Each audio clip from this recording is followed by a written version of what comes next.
Hi అండి. అందరికీ నమస్తే. లక్ష్మీ పంచమి 2025 లక్ష్మీ పంచమి సమృద్ధి మరియు ఆశీర్వాదాల శ్రేయస్సు కోసం లక్ష్మీదేవిని ఎలా ప్రార్థించాలి, అలాగే లక్ష్మీ పంచమి తిథి గురించి కూడా తెలుసుకుందాము. ఇంకా లక్ష్మీదేవి ఆవిర్భవన కథ గురించి కూడా అన్ని వివరంగా తెలుసుకుందామండి. లక్ష్మీదేవి హిందూ దేవతలలో ఒకరు. ఆమె ధైర్యం, సాధన, జ్ఞానం మరియు జ్ఞానోదయం వంటి సంపదతో సహా అన్ని రూపాల్లో శ్రేయస్సును సూచిస్తుంది. ఆమె ఆధ్యాత్మిక అభివృద్ధి మరియు ఆర్థిక సంపద మధ్య సామరస్యాన్ని సూచిస్తుంది. రెండింటి మధ్య సమతుల్యతను సృష్టిస్తుంది. ఇంకా సంపద అంటే కేవలం భౌతిక శ్రేయస్సు కంటే ఆధ్యాత్మిక మేలుకొలుపు మరియు నైతిక సమగ్రతను ప్రదర్శిస్తుంది. లక్ష్మీ పంచమి సందర్భంగా ప్రపంచవ్యాప్తంగా చాలామంది హిందువులు సంపద కోసం లక్ష్మీ పూజ చేసుకుంటాము. దేవతలను గౌరవించుకోవడానికి మరియు ఆమె ఆశీర్వాదాలను ఆహ్వానించడానికి రూపొందించిన సొగసైన వెల్వెట్ బహుమతి వస్తువుల నుండి వెలిగించిన దీపాల వరకు అలంకరణలతో దేవతను పూజించుకుంటాము. అలాగే ఇప్పుడు లక్ష్మీ పంచమి తిథి గురించి తెలుసుకుందాము. 2025 లక్ష్మీ పంచమి బుధవారం ఏప్రిల్ 2వ తారీఖున వచ్చింది. హిందూ పంచాంగం ప్రకారం ఇది చైత్రమాసంలోని శుక్లపక్షమి తిథి నాడు వస్తుంది. ఈ తిథి ప్రారంభం సమయం ఏప్రిల్ 2, 2025 ఉదయం 2:32 నుంచి ఏప్రిల్ 2, 2025న రాత్రి 11:49 వరకు ముగుస్తుంది. ఈ తిథిని చైత్ర నవరాత్రి అని పిలవడానికి ఎక్కువగా అవకాశం ఉంటుంది. లక్ష్మీదేవి ఆవిర్భవన. దేవతలు, అసురులు లేదా రాక్షసులు ఇద్దరూ అమరత్వాన్ని కోరుతూ నిరంతర యుద్ధంలో ఉండేవారు మరియు దాని ద్వారా తాము పైచేయి సాధించాలని కోరుకున్నారు. విశ్వక్షీర సముద్రం నుండి అమరత్వానికి అమృతాన్ని పొందటానికి వారు క్షీరసాగరాన్ని మతిలించవలసి వచ్చింది. వారిలో ఎవరు తాము కోరుకున్నది సాధించలేకపోవడంతో దేవతలు ఇంకా అసురులు ఇద్దరు దళారులు చేరి వాసుకి అనే సర్పాన్ని తాడుగా మరియు మందర పర్వతాన్ని మతన కర్రగా ఉపయోగించి మతనంలో సహకరించటానికి నిర్ణయించుకున్నారు. అలసిపోయిన తర్వాత, సముద్ర మటనం చేసిన తర్వాత వారికి విష్ణువు సహాయం అవసరమయ్యింది. ఆయన తాబేలు రూపాన్ని స్వీకరించాడు. దీనిని కూర్మ అవతారం అని కూడా పిలుస్తారు. ఆ పర్వతాన్ని తన వీపుపై పట్టుకోవడానికి ఆయన తాబేలు రూపాన్ని ధరించాడు. పాల సముద్రం నుండి వెలువడిన పవిత్ర వస్తువులలో హాలాహల అనే ప్రాణాంతక విషం ఉంది. దీనిని శివుడు విశ్వాన్ని రక్షించడానికి తీసుకున్నాడు. కానీ సముద్రం మంటనం నుంచి ఉద్భవించిన అత్యంత విలువైన ఆభరణం లక్ష్మీదేవి. సముద్ర సంపదల మధ్య కమలం పువ్వుపై నిలబడి పూర్తిగా సాక్షాత్కరించి అద్భుతంగా ఉంది. ఆమె అందం, డబ్బు మరియు శ్రేయస్సు యొక్క ప్రతిరూపం. ఇది దేవతలను మరియు అసురులను కూడా ఆకర్షిస్తుంది. అయితే లక్ష్మీ పూజను 14 సంవత్సరాల వనవాసం తర్వాత రాముడు అయోధ్యకు తిరిగి రావడాన్ని అనుసరించి మరో పురాణం ఉంది. లక్ష్మీ పూజను తరచుగా ఆయన స్వదేశానికి తిరిగి రావడాన్ని మరియు చెడుపై విజయం సాధించడాన్ని జరుపుకోవడానికి నిర్వహిస్తారు. ప్రజలు ప్రార్థిస్తారు, ఇంకా శ్రేయస్సు మరియు ఆనందాన్ని కోరుతూ వారి ఇళ్లలో వెలిగించవలసిన దీపాలతో అలంకరించుకుంటారు. లక్ష్మీమాత యొక్క 8 ప్రముఖ రూపాలు ఆమె భక్తుల జీవితాలలోని వివిధ అంశాలపై ఆమె ఆశీస్సులను ప్రసాదిస్తాయి. ప్రతి రూపము వివిధ రకాల సంపదలను ప్రసాదిస్తుందని ప్రసిద్ధి చెందింది. ఇవి సంతృప్తికరమైన జీవితానికి అవసరమైనవి. ముందుగా ఆదిలక్ష్మి. ఈ ఆదిలక్ష్మీ దేవి రూపం శాశ్వతమైన సంపద మరియు శ్రేయస్సును సూచిస్తుంది. ఒక వ్యక్తి జీవితంలోని ప్రధాన లక్ష్యాన్ని సాధించడంలో సహాయపడుతుందని, మరణ మరియు పునర్జన్మ చక్రం నుండి విముక్తి అనే వరం ప్రసాదిస్తుందని చెబుతారు. సంపద మరియు మోక్షం కోసం లక్ష్మీ పూజ చేసే తన అనుచరులకు ఆమె విముక్తిని ప్రసాదిస్తుందని కూడా అంటారు. ఆమె బంగారం ఆభరణాలతో అలంకరించబడి గులాబీ రంగు తామర పువ్వుపై కూర్చొని తన భక్తులందరికీ రక్షణ మరియు ఆశీర్వాదం అందిస్తుంది. ఆదిలక్ష్మి 4 చేతులలో చిత్రీకరించబడింది. ఒకటి నిర్భయతకు చిహ్నంగా అభయముద్రను ప్రదర్శిస్తుంది. మరొకటి వరాలను అందించే చిహ్నంగా వరద ముద్రను ప్రదర్శిస్తుంది. మరొకటి చీకటి కాలంలో కూడా మంచితనం యొక్క మనుగడను సూచించే కమలాన్ని పట్టుకుంటుంది. ఇంకొకటి దైవానికి లొంగిపోవడానికి చేసే జెండాను పట్టుకొని ఉంటుంది. 2 ధనలక్ష్మి, సంపద మరియు సమృద్ధికి దేవత అయిన ఈ లక్ష్మీదేవి రూపాన్ని ఆమె చేతుల నుండి ప్రవహించే బంగారు నాణేలతో చిత్రీకరించారు. ధనలక్ష్మి కష్టపడి పనిచేసే వారికి మరియు మంచిగా ఉండటానికి ప్రయత్నించే వారికి వారి ఉత్తమ రూపంగా ఉండటానికి అవసరమైన సంపద ఇంకా శ్రేయస్సును అందించడం ద్వారా వారి పట్ల తన దయ మరియు అనుగ్రహాన్ని చూపిస్తుంది అని నమ్ముతాము. తామర పువ్వుపై కూర్చొని ఆభరణాలతో కప్పబడి ఆమె అందరికీ విజయాన్ని అందించాలనుకునే వారి పట్టుదలను ప్రసాదిస్తుంది. ధనలక్ష్మి 6 చేతులతో, ఒకటి చక్రం పట్టుకొని, ఇంకొకటి శంఖంతో, మరొకటి విల్లు మరియు బాణంతో, మరొకటి నీటి కుండతో, జీవిత అమృతంతో, మరొకటి కమలంతో మరియు 6వది అభయముద్రలో చేతుల నుండి బంగారు నాణేలు ప్రవహిస్తున్నట్టు ఉంటుంది. ఇకపోతే ధాన్యలక్ష్మి, ఆమె వ్యవసాయ శ్రేయస్సు మరియు ఆహార ధాన్యాల సమృద్ధికి చిహ్నం. ఆహారం లేకుండా జీవితం అసాధ్యం కాబట్టి ధాన్యలక్ష్మి తన భక్తులకు వ్యవసాయ సంపద అని గొప్ప అదృష్టాన్ని అనుగ్రహిస్తుంది. ఇంకా ఆమె అనుచరులు భోజనం చేసే ముందు కూడా అవసరమైన వారికి దేవతకు గౌరవించడం ద్వారా ఆహారాన్ని అందిస్తారు. లక్ష్మీమాత యొక్క ఈ రూపం ఆకుపచ్చని వస్త్రాలు, ఆభరణాలు మరియు 8 చేతులతో, ఒకటి అభయముద్రలో, ఒకటి వరద ముద్రలో, ఒకటి గదను పట్టుకొని, ఆమె 2 చేతులలో కమలాలు పట్టుకొని మరియు 3 వివిధ వ్యవసాయ ఉత్పత్తులను పట్టుకొని అందరికీ వ్యవసాయ పోషణను అందిస్తుంది. 4 గజలక్ష్మి, ఆమె బలం, అధికారం మరియు రాజవైభవానికి ప్రతిరూపం మరియు 2025 లక్ష్మీ పంచమి సందర్భంగా సంపద మరియు రాజరికానికి ఇచ్చే దేవతగా పూజించబడుతుంది. ఆమె 2 వైపులా తెల్లటి మగ మరియు ఆడ ఏనుగులతో వస్తుంది. గులాబీ రంగు కమలంపై కూర్చొని 4 చేతులతో అభయముద్ర, వరద ముద్ర మరియు మిగిలిన 2 కమలాలను పట్టుకొని ఉంటారు. జంతువులను ఉపయోగించటం ద్వారా జీవనోపాధి పొందే వారికి ఆమె దీవెనలు ఇచ్చేదని నమ్ముతారు. జంతువులు సమాజానికి జోడించే విలువను గుర్తించేస్తుంది మరియు అందువల్ల వాటిని హింసించకూడదు మరియు దోపిడీ చేయకూడదు, బదులుగా ప్రేమ, శ్రద్ధ మరియు గౌరవంతో చూసుకోవాలి. ఇకపోతే 5 సంతానలక్ష్మి, ఈమె కుటుంబ వారసత్వ సంరక్షకురాలిగా ప్రసిద్ధి చెందిన ఆమె తన చేతుల్లో బిడ్డను పట్టుకొని ఉన్నట్లు చిత్రీకరించబడింది.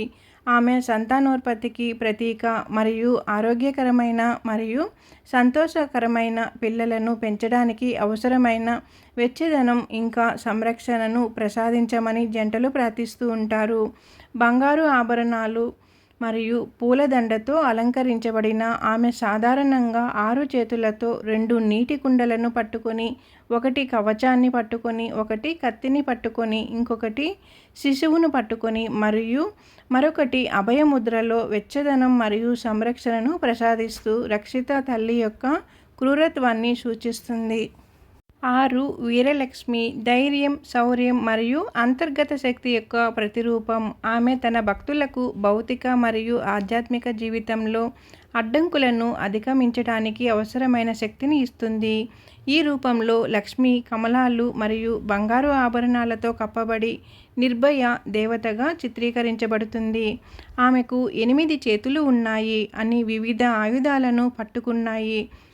చక్రం, విల్లు, బాణం, కత్తి లేదా త్రిశూలం, తాళపత్ర గ్రంథం, శంఖం, వరద మరియు అభయముద్ర.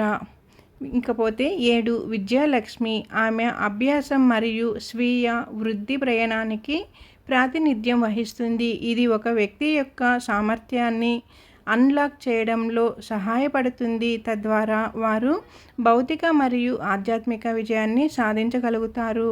ఆభరణాలతో అలంకరించబడిన విద్యాలక్ష్మి సాధారణంగా 4 చేతులతో 2 పట్టుకున్న కమలాలతో మిగిలిన 2 అభయ మరియు వరద ముద్రలతో చిత్రీకరించబడుతుంది. స్వీయ సందేహం మరియు అభద్రతతో బాధపడే వారికి విద్యాలక్ష్మి ఆధ్యాత్మిక జ్ఞానాన్ని అందించటానికి మరియు వారి జీవితాలను మెరుగుపరచడానికి జ్ఞానాన్ని అందిస్తుంది. ఇకపోతే 8 విజయలక్ష్మి. ఆమె పేరు సూచించినట్లుగా విజయదేవత తన అనుచరులను జీవితంలోని ప్రతి అంశంలోనూ విజయాన్ని అందిస్తుంది. భక్తులలో ఆశ మరియు ప్రేరణను నింపుతుంది. భక్తులలో ఆశ మరియు ప్రేరణను నింపటానికి ఆమె ప్రసిద్ధి చెందింది. ఎర్రటి వస్త్రధారణతో పూలతో కప్పబడిన విజయలక్ష్మి 8 చేతులతో, ఒకటి చక్రంతో, ఒకటి కత్తితో, మరొకటి కవచంతో, మరొకటి పాశంతో, మరొకటి శంఖంతో, ఇంకొకటి కమలంతో, మరొకటి అభయముద్రతో, మరొకటి వరద ముద్రతో చిత్రీకరించబడుతుంది. ఇప్పుడు మనం 8 లక్ష్మీ దేవతల గురించి కూడా తెలుసుకున్నాం కదండి. ఇప్పుడు మనం లక్ష్మీదేవి యొక్క శారీరక లక్షణాల గురించి కూడా తెలుసుకుందాం. ముందుగా లోటస్ ఫ్లవర్. లక్ష్మీదేవి తన అరచేతులలో కమలం పువ్వు పట్టుకొని లేదా దానిపై నిలబడి లేదా కూర్చొని కనిపిస్తుంది. ఇది మురికి నీటిలో వికసించే పువ్వు యొక్క స్వచ్ఛత, ఆధ్యాత్మిక బలం మరియు విముక్తిని సూచిస్తుంది. బురద దాని స్వచ్ఛతను దెబ్బతీయనివ్వదు. ప్రతికూలతను మరియు గందరగోళం మధ్యలో కూడా మీరు కమలంగా ఉండగలగాలని, స్వచ్ఛత మరియు జ్ఞానోదయానికి చిహ్నంగా నిలబడగలరని ఇది చూపిస్తుంది. ఇకపోతే బంగారు నాణేలు. ఆమె అరచేతులలో ఒకదాని నుండి లేదా ఆమె మోసుకెళ్లే కుండ నుండి ప్రవహించే బంగారు నాణేలు ఆమె విశ్వాసులకు వాగ్దానం చేయబడిన శ్రేయస్సు మరియు భౌతిక సంపదను సూచిస్తుంది. ఈ బంగారు నాణేలు నది లక్ష్మి తన భక్తులకు ప్రసాదించే సమృద్ధిని సూచిస్తుంది. వారి భౌతిక అవసరాలను తీర్చబడతాయని హామీ ఇస్తుంది. ఇకపోతే గజలక్ష్మి గురించి తెలుసుకుందాం. కొన్నిసార్లు మీరు లక్ష్మీదేవతలను ఏనుగులు ఆమె దిశలో నీటిని చల్లుతూ చూస్తారు. ఆమె గజలక్ష్మి రూపం ఆమె అందించే సంపదను సూచిస్తుంది. ఆమె అనుచరులు ద్రవ్య మరియు ఆధ్యాత్మిక సంపదలతో ఆశీర్వదించబడతారు మరియు ఆమె రాజా అధికారం, సంతానోత్పత్తి, వర్షం మరియు అంతులేని జీవిత వృత్తాన్ని ప్రాతినిధ్యం వహిస్తుంది. ఇకపోతే వరద మరియు అభయ. వరద అంటే వరాలు అందించడం అని అర్థం. అభయ అంటే ధైర్యాన్ని ప్రదర్శించడం అని అర్థం. ఈ 2 ముద్రలు తరచుగా ఆమె చేతుల్లో కనిపిస్తాయి. వరద ముద్ర దేవతను శ్రేయస్సును యొక్క వరాలను ఇచ్చే దేవతగా ప్రదర్శిస్తుంది. అయితే అభయముద్ర ఆమెను తన భక్తుల రక్షకురాలిగా సూచిస్తుంది. ఈ 2 ఆమె భక్తులకు ఆమె దాతృత్వం మరియు ఆమె ఆధ్వర్యంలో వారి శ్రేయస్సు గురించి హామీ ఇస్తుంది. ఇప్పుడు ఎరుపు మరియు బంగారం. లక్ష్మీదేవత సాధారణంగా సంపద మరియు శ్రేయస్సును సూచించడానికి బంగారు రంగుతో కూడిన ఎరుపు రంగు వస్త్రాలను ధరిస్తారు. బంగారం సంపదకు చిహ్నం మరియు ఎరుపు రంగు కార్యాచరణను సూచిస్తుంది కాబట్టి ఆమె దుస్తులు కూడా భౌతిక ప్రపంచంలో సంపద మరియు శ్రేయస్సు సృష్టికర్తగా ఆమె డైనమిక్ సారాన్ని ప్రతిపాదిస్తుంది. ఆభరణాలు. సంపద మరియు శ్రేయస్సు యొక్క దేవతగా ఆమెను బంగారు గాజులు, హారాలు మరియు ఇతర ఆభరణాలతో అలంకరించడం చాలా న్యాయమైనది. ఇది విశాలం మరియు దుబారాలతో ఆమెకున్న సంబంధాన్ని హైలైట్ చేస్తుందన్నమాట. ఆభరణాలు ఆమె అనుచరులు ఆమె కృపను పొందినప్పుడు వారికి వాగ్దానం చేయబడిన ఆధ్యాత్మిక మరియు భౌతిక సంపదను ప్రతిబింబిస్తుంది. లక్ష్మీదేవి భార్య మరియు వాహనుడు. లక్ష్మీదేవి పక్కన విష్ణువు ఉన్నా లేకపోయినా ఆమె రథం స్థానంలో గుడ్లగూబ ఆమె పాదాల వద్ద స్థిరంగా ఉంటుంది. అయితే చాలా ఇళ్లలో వివాహిత జంటలు సంతోషంగా మరియు సంపన్నంగా ఉండేలా చూసుకోవడానికి విష్ణువు మరియు లక్ష్మీదేవి ఇద్దరికీ ప్రార్థనలు చేస్తూ ఉంటారు. అలాగే మంత్రాలు, జపములు కూడా చేస్తూ ఉంటారు. విష్ణువు హిందూ దేవతలందరిలోనూ గొప్పవాడు. విష్ణువు శ్రీ లక్ష్మీదేవికి భాగస్వామి మరియు దుష్ట శక్తుల నుండి విశ్వాసాన్ని కాపాడటం మరియు రక్షించడం అతని బాధ్యత. వారి సహకారం ప్రపంచానికి శ్రేయస్సు మరియు ఆధ్యాత్మిక నిర్వహణ ఎలా కలిసి ఉండవచ్చో తెలియజేస్తుంది. గుడ్లగూబ. ప్రతి లక్ష్మీదేవి విగ్రహం ఆమె వాహనము లేదా రథం గుడ్లగూబతో వస్తుంది. ఇది పట్టుదల, జ్ఞానం మరియు చీకటిలో కూడా చెడు మరియు నిజమైన అంతర్దృష్టులను గుర్తించే సామర్థ్యాన్ని సూచిస్తుంది. ఇకపోతే ఇప్పుడు మనం లక్ష్మీ పంచమి రోజున ఆచారాల గురించి కూడా తెలుసుకుందామండి. ఉదయాన్నే నిద్రలేచి స్నానం ఆచరించి ఇతర ఆచారాలను ప్రారంభించే ముందు మిమ్మల్ని మీరు శుద్ధి చేసుకోవాలి. ఇక మీరు ఉపవాసం ప్రారంభించే ముందు లక్ష్మీదేవి నామాలను జపించి ఆ తర్వాత లక్ష్మీదేవి పవిత్రత మంత్రాలను భక్తితో జపిస్తూ స్పష్టమైన మనస్సుతో లక్ష్మీదేవి కోసం ఉపవాసం ఉండాలి. లక్ష్మీ పంచమి నాడు మీరు శ్రీ సూక్తం పాఠాన్ని చదవుకోవచ్చు. ఇకపోతే మీరు లక్ష్మీ ఆలయాన్ని సందర్శించలేకపోతే మీరు ఎల్లప్పుడూ ఇంట్లో లక్ష్మీదేవి ముందు పూజ చేసుకోవచ్చు. లక్ష్మీదేవి విగ్రహాన్ని శుభ్రమైన వేదికపై ఉంచి తర్వాత మీరు పంచామృతం ఉపయోగించి దేవతను శుభ్రం చేసుకోవాలి, అంటే అభిషేకం చేసుకోవాలి. అభిషేకాన్ని పాలు, పెరుగు, తేనె, చక్కెర, నెయ్యి కలిపి పవిత్రమైన మిశ్రమాలతో అభిషేకం అనేది చేసుకోవాలి. లక్ష్మీదేవికి పూలు, ముఖ్యంగా తామర పువ్వులు మరియు కొబ్బరికాయను సమర్పించడం ద్వారా రోజును ప్రారంభించుకోవచ్చు. అమ్మవారి అనుగ్రహాన్ని పొందవచ్చు. ఇంకా అమ్మవారి పూజ కోసమని గంధపు చెక్క, అరటి ఆకులు, పూలదండలు, దూర్వా గడ్డి, బియ్యం మరియు ఎర్రటి దారంతో పూజించుకోవాలి. మీకు వీలైతే లక్ష్మీ సూక్తం పారాయణం అనేది చేసుకోవచ్చు. వీలు కానప్పుడు విన్నా కూడా అమ్మవారి అనుగ్రహం అనేది దక్కుతుంది. బ్రాహ్మణులకు ఆహార నైవేద్యాలు, పూజలు మరియు అంతా కూడా పూర్తయిపోయిన తర్వాత బ్రాహ్మణునికి ఆహారం నైవేద్యం పెట్టండి. అందుకే వారి ఆహారం పెట్టడం ఒక వరంలా భావిస్తారు. శ్రేయస్సు కోసం ఆశీస్సులు పొందటానికి బ్రాహ్మణులకు ఆహారం అనేది సమర్పించుకున్నామంటే అమ్మవారి కృప ఎప్పటికీ ఉంటుంది. ఇదండి లక్ష్మీ పంచమి రోజున ఏమేమి చేయాలి అన్ని వివరంగా అయితే మనం తెలుసుకున్నాం కదా. వీడియో కానీ మీకు నచ్చినట్లయితే ఛానల్ సబ్స్క్రైబ్ చేసుకోండి, లైక్ ఇవ్వండి. అలాగే కొత్త వారు చూసేటుంటే కానీ ముందుగా ఛానల్ సబ్స్క్రైబ్ చేసుకొని ఛానల్లోకి వెళ్ళి వీడియోస్ అన్నీ కూడా చూడండి. ఎలా ఉన్నాయి ఏంటి అనేది కామెంట్ చేయండి. తెలియకపోయినా కూడా 4 పుస్తకాలు చదివి మళ్ళీ గ్రంథాలను చదువుకొని మరీ మీకు తెలియజేస్తున్నాను.